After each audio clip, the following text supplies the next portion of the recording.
Bachelor পয়েন্টের কাবিলা এবার chairman হবে, শুধু চেয়ারম্যানই না এমপিও হবে। চলুন এবার জানি কাবিলা কখন চেয়ারম্যান হবে, কি অবিবাহ হবে। নোয়াখালীর চেয়ারম্যান কাবিলার মা পুলিশ চেয়ারম্যান, সে গত সেপ্টেম্বর মাসে মারা গিয়েছে ব্যাচেলার পয়েন্টে কাজল আরিফিন ওমি পরিচালিত নাটকে। তাই জন্য সেই ঘটনা দেখানোর জন্য ব্যাচেলার পয়েন্ট চরিত্রে কাবিলার ছোট ভাই শিমুলকে নোয়াখালী পাঠানো হয়েছে। সেখানে অসুস্থতার কথা বলে এবং সেখান ধরেই কাবিলা, হাবু, পাশা, শিমুল সবাই নোয়াখালী যাবে কাবিলার মাকে দেখার জন্য এবং সেখানেই কাবিলার মার মৃত্যুর ঘটনা তুলে ধরা হবে।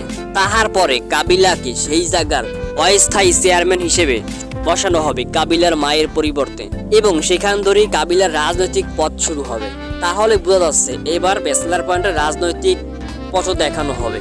ঢাকায় একটি ছোট্ট গ্রামে যেখানে থাকে কিছু বন্ধু ভাই ব্রাদার সবাই মিলে ব্যাচেলার বাসায় বিভিন্ন প্রত্যন্ত অঞ্চল থেকে উঠে এসে ব্যাচেলার পয়েন্টের মূল ঘটনাই হলো এটা। তারপর সবাই একসাথে ভাই ব্রাদার মিলে একসাথে খুব ভালো বন্ধুত্বপূর্ণ সম্পর্ক গড়ে ওঠে।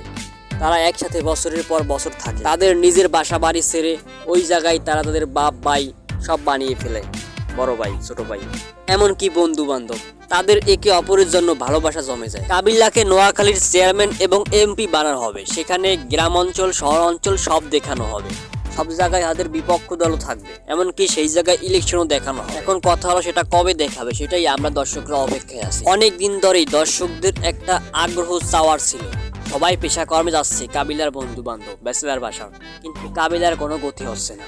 এবার কাবিলারও গতি হবে তার মায়ের মৃত্যুর কারণে।